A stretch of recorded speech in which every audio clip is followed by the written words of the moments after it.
It's never a straight path. You think it is, but it never is. I always knew back from high school that I liked math, physics, more theoretical than laboratory based. Even when I went to college, my last year in physics, I didn't know exactly what I wanted to do with my degree.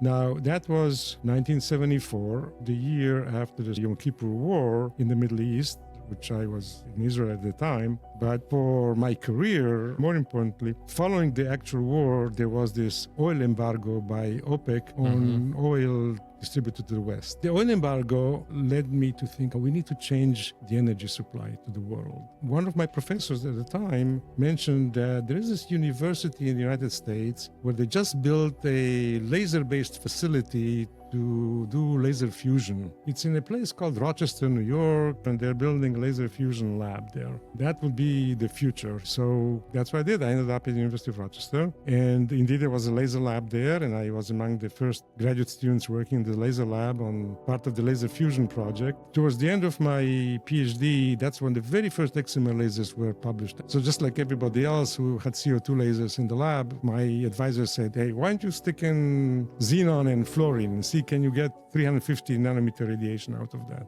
That enabled me then to get a postdoc with one of the big luminaries of excimer lasers who had just moved to University of Illinois in Chicago, Charlie Rhodes. He had to start a new lab and he was desperate for any pair of hands he could get. And I just put on my resume, experience with excimer lasers.